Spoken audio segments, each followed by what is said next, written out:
Hello friend, welcome back my YouTube channel Roshni की पाठशाला। तो आज के इस क्लास में हम देखेंगे घटना चक्र केमिस्ट्री का छठा चैप्टर। ठीक है, छठे चैप्टर में हम देखेंगे अधातुओं के बारे में। अधातुओं को जो है 3 पार्ट्स में डिवाइड किया गया है, ए बी सी डी। तो इसको जो है चैप्टर 1 चैप्टर 2 ऐसे हम देखेंगे। ठीक है, यानी कि हम जो है छठा चैप्टर में हम देखेंगे कार्बन और उसके भिन्न रूप के बारे में।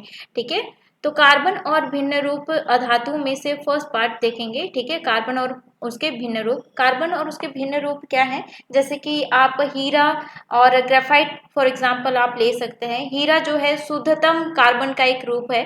ठीक है, जो कि शुद्ध कार्बन से वो बना हुआ एक जो है तत्व है, धातु है। ठीक है, हीरा।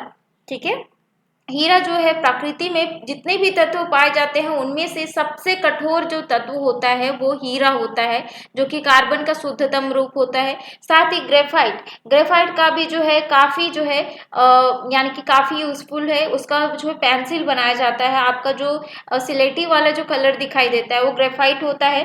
ठीक है, ग्रेफाइट जो है हीरे से थोड़ा कम जो है कठोर होता है, मुलायम होता है, सॉफ्ट होता है थोड़ा। ठीक है, तो उसके बारे में हम देखने वाले कार्बन और उसके विभिन्न रूप के बारे में। इससे संबंधित एमसीक्यू क्वेश्चन हम सॉल्व करेंगे जो विभिन्न एग्जामों में क्वेश्चन पूछे गए हैं। अगर आप मेरे चैनल में पहली बार आए हैं और आपने प्रीवियस क्लासेस नहीं देखा है तो घटना चक्र के नाम से प्लेलिस्ट बनाया गया है, उसमें आपको बायोलॉजी का कंप्लीट क्लास जो है कराया गया है, उसको आप जरूर कीजिएगा। सारे क्वेश्चन आप रट लीजिए, उससे क्वेश्चन आपके एग्जाम में पूछा जाएगा ही जाएगा। ठीक है, एक भी क्वेश्चन जो है नहीं छूटेगा। और साथ ही आप अभी जो है केमिस्ट्री का यानी कि पोर्शन हमने स्टार्ट किया है, केमिस्ट्री का भी जल्दी से कंप्लीट कराया जाएगा और उसके बाद फिजिक्स स्टार्ट करेंगे। ठीक है, तो आज हम देखेंगे कार्बन और उसके विभिन्न रूप। आज का पहला इंपॉर्टेंट क्वेश्चन हम देख लेते हैं, निम्नलिखित तत्वों में से कौन सर्वाधिक यौगिक निर्माण करता है। तो इनमें से जो है कौन सर्वाधिक यौगिक निर्माण करता है, तो इसका राइट आंसर हो जाएगा कार्बन। ठीक है, नेक्स्ट क्वेश्चन है, निम्नलिखित में से किसमें कार्बन नहीं है। तो किसमें कार्बन नहीं है, तो इसका राइट आंसर हो जाएगा, देखो हीरा में है, ग्रेफाइट में है, कोयला में भी है। ठीक है, हीरा जो है कार्बन का अपरूप है। ठीक है, और ग्रेफाइट जो है स्लेटी काले रंग का जो है चिकना चमकदार कार्बनिक पदार्थ होता है। ठीक है, और साथ ही जबकि कोयला जो है एक ठोस कार्बनिक पदार्थ होता है। ठीक है, कार्बन जो है, कार्बन में इतनी एबिलिटी होती है कि वो जो है ज्यादा से ज्यादा जो है कार्बन यानी कि कार्बन से यौगिक जो है सर्वाधिक यौगिक वो निर्माण कर सकता है। ठीक है, तो इसका राइट आंसर हो जाएगा उपरोक्त में से कोई नहीं, इसमें जो है सभी में कार्बन पाया जाता है। नेक्स्ट क्वेश्चन हम देख लेते हैं, उष्मागतिकीय थर्मोडायनेमिकली रूप से कार्बन का सबसे स्थिर रूप कौन सा है। तो थर्मोडायनेमिकली जो है रूप से कार्बन का सबसे स्थिर रूप कौन सा है, तो इसका राइट आंसर हो जाएगा ग्रेफाइट। ठीक है, नेक्स्ट क्वेश्चन हम देख लेते हैं, ग्रेफाइट और हीरे के बारे में निम्नलिखित में से कौन सा कथन सत्य है। तो ग्रेफाइट और हीरे के बारे में निम्नलिखित में से कौन सा जो कथन है वो सत्य है। तो इसमें जो है उनमें उनके पास एक जैसी क्रिस्टल संरचना होती है। क्रिस्टल संरचना एक जैसी नहीं होती है, उनकी संरचना जो है डिफरेंट होती है। यानी कि जो कार्बन होते हैं डिफरेंट डिफरेंट बॉन्ड्स में जो है अलग अलग क्रिस्टलीय संरचना बनाते हैं हीरा और ग्रेफाइट का। ठीक है, साथ ही उनकी कठोरता समान होती है, उनकी कठोरता समान नहीं होती है। हीरा जो है मैंने पहले ही बताया था कि हीरा जो है अपनी प्रकृति में जितने भी तत्व पाए जाते हैं सबसे कठोरतम तत्व जो है वो हीरा होता है। ठीक है, हीरा जो है हीरा से कम जो है कठोरतम यानी कि सॉफ्टली होता है ग्रेफाइट। ठीक है, तो हीरा जो है ज्यादा कठोर होगा, तो ये भी गलत है। और उनकी जो है उनकी विद्युत चालकता समान होती है, उनकी विद्युत चालकता जो है समान नहीं होती है। हीरा जो है वो विद्युत का कुचालक होता है, जबकि ग्रेफाइट जो है विद्युत का सुचालक होता है, और वे एक समान रासायनिक प्रतिक्रिया से गुजर सकते हैं। तो ये जो है सही है, क्योंकि ग्रेफाइट जो है उनकी स्ट्रक्चर जो है अलग होती है, कठोरता अलग होती है। ठीक है, और उसकी जो है विद्युत चालकता भी अलग होती है, लेकिन वो जो है एक समान रासायनिक प्रतिक्रिया से गुजर सकते हैं। ठीक है, ये सही है, और उपरोक्त में से इसका जो राइट आंसर हो जाएगा, उपरोक्त में से एक से अधिक और भी कई गुण हैं जो ग्रेफाइट से मिलते हैं, इसी कारण से जो है ये तो सही होगा ही। ठीक है, इनकी जो रासायनिक प्रतिक्रिया है समान है। ठीक है, यानी कि प्रतिक्रिया से गुजर सकते हैं एक समान प्रतिक्रिया से, लेकिन इसमें से जो है और भी कई प्रॉपर्टीज हैं जो इसके जो है ठीक है तो अलग है। ठीक है, तो इसका राइट आंसर हो जाएगा ऑप्शन ई। नेक्स्ट क्वेश्चन हम देख लेते हैं,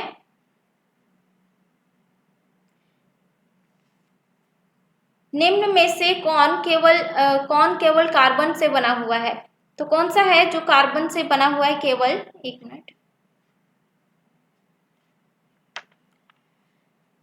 तो इसका राइट आंसर हो जाएगा ग्रेफीन। ठीक है, ग्रेफीन जो है सिर्फ जो है कार्बन से बना हुआ है। नेक्स्ट हम देख लेते हैं ग्रेफीन होता है, तो ग्रेफीन क्या होता है फ्रेंड? ग्रेफीन जो है कार्बन का नैनो प्रतिरूप होता है, यानी कि नैनो पार्टिकल्स होता है ग्रेफीन कार्बन का। ठीक है, नेक्स्ट क्वेश्चन हम देख लेते हैं, अधोलिखित में से कौन सा कार्बन का अपरूप नहीं है? तो कार्बन का अपरूप कौन सा नहीं है? तो इसका राइट आंसर हो जाएगा ऑक्सोकार्बन्स। ठीक है, ऑक्सोकार्बन्स एक अकार्बनिक यौगिक है जो केवल कार्बन और ऑक्सीजन से युक्त होता है।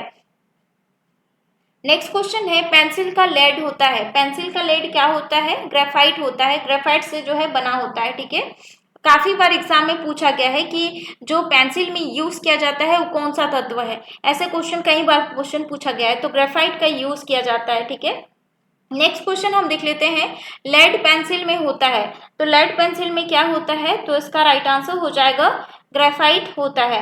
नेक्स्ट क्वेश्चन है, कार्बन के तीसरे अपरूपी की खोज 3 वैज्ञानिकों की टीम द्वारा की गई थी, जिन्हें रसायन शास्त्र के नोबेल प्राइज से सम्मानित किया गया था। उनको जो है चिन्हित कीजिए, उस टीम में सम्मिलित नहीं था। तो इसमें से जो है 3 टीम थी वैज्ञानिकों की। ठीक है, यानी कि 3 वैज्ञानिकों की एक टीम थी। ठीक है, तो 3 वैज्ञानिकों को नाम दिया गया है, जिसमें से कोई एक नहीं है। ठीक है, तो इसमें से जो है कौन नहीं है? फेमैन नहीं है, जबकि SW क्रोटो और RF कर्ल, RE स्माले जो है इन लोगों ने यानी कि कार्बन के तीसरे अपरूपी की खोज की थी। ठीक है, और कार्बन के तीसरे अपरूपी क्या थी? कार्बन 60। ठीक है, कार्बन 60 की खोज की थी इन लोगों ने। नेक्स्ट क्वेश्चन है, नीचे दिए गए युग्मों में से कौन सा एक युग्म सम्मिलित नहीं है? तो इसमें से कौन सा युग्म जो है सम्मिलित नहीं है? इसका राइट आंसर हो जाएगा फ्लोरीन।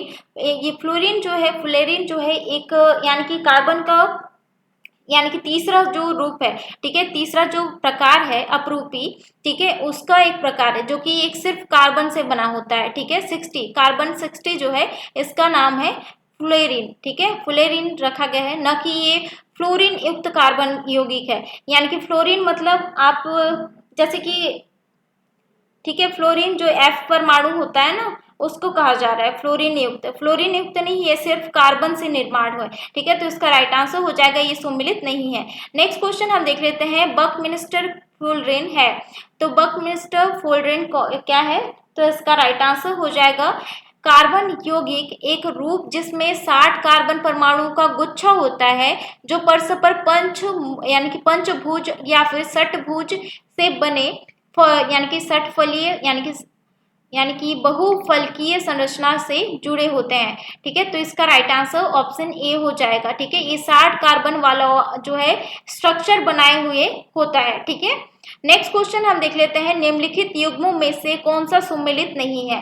तो इसमें से कौन सा सम्मिलित नहीं है? तो इसका राइट आंसर हो जाएगा फुलेरेंस। फुलेरिन युक्त कार्बनिक यौगिक नहीं है। नेक्स्ट क्वेश्चन हम देख लेते हैं, निम्नलिखित में से किसमें कार्बन नहीं होता है? तो इसमें से कार्बन किसमें नहीं होता है? बालू में नहीं होता है। ठीक है, जबकि हीरा में जो है कार्बन होता है, ग्रेफाइट में कार्बन होता है, कोयला में कार्बन होता है। ठीक है, नेक्स्ट क्वेश्चन हम देख लेते हैं, निम्न में से किसमें कार्बन मिलता है? तो कार्बन किसमें मिलता है? तो इसका राइट आंसर हो जाएगा लिग्नाइट में। लिग्नाइट में जो है 25 से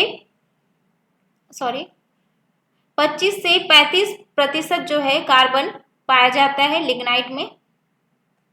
नेक्स्ट क्वेश्चन हम देख लेते हैं, कोयले के निम्नलिखित प्रकारों में से किस एक में शेष प्रकार की अपेक्षा अधिक प्रतिशत कार्बन अंश होता है? तो इसका राइट आंसर हो जाएगा एंथ्रासाइट में। नेक्स्ट क्वेश्चन है, कार्बन की मात्रा अधिकतम होती है, कार्बन की मात्रा जो है किसमें अधिकतम होती है निम्न में से? तो इसका राइट आंसर हो जाएगा ढलवा लोहा में। ठीक है, ढलवा लोहा में यानी कि जिसको पिग आयरन भी कहा जाता है, इसमें कार्बन की मात्रा जो है 3.5 से 4.5% तक की होती है। नेक्स्ट क्वेश्चन हम देख लेते हैं, निम्नलिखित में से कौन सा रवा या फिर क्रिस्टल नहीं है? तो इसमें से क्रिस्टल कौन सा नहीं है? गंधक क्रिस्टल नहीं है। ठीक है, जबकि हीरा, क्वार्ट्ज, ग्रेफाइट ये सब क्या है? नमक, चीनी, ये सब क्या है, क्रिस्टल रूप में होते हैं। नेक्स्ट क्वेश्चन है, निम्नलिखित कथनों पर विचार कीजिए। कांच पर उत्कीर्ण किया या खरोचा जा सकता है, तो किससे जो है खरोचा जा सकता है, तो इसका राइट आंसर हो जाएगा हीरे से और हाइड्रोफ्लोरिक अम्ल से। तो इसका राइट आंसर हो जाएगा ऑप्शन सी, 1 और 2 सही है। नेक्स्ट क्वेश्चन है, निम्नलिखित में से कौन सा पदार्थ सर्वाधिक मजबूत होता है, तो सर्वाधिक मजबूत कौन सा पदार्थ होता है, तो इसका राइट आंसर हो जाएगा ग्रेफीन होता है। ठीक है, नेक्स्ट क्वेश्चन है, निम्नलिखित कथनों पर विचार करें एवं नीचे दिए गए कुट से सही उत्तर चयन कीजिए। तो इसका राइट आंसर हो जाएगा फ्रेंड केवल 1 और 2, यानी कि कैल्शियम सल्फेट की उपस्थिति जल को कठोर बना देती है और वह उपयोग योग्य नहीं रहता है। ठीक है, और हीरा, तांबा व लोहे से कठोर है।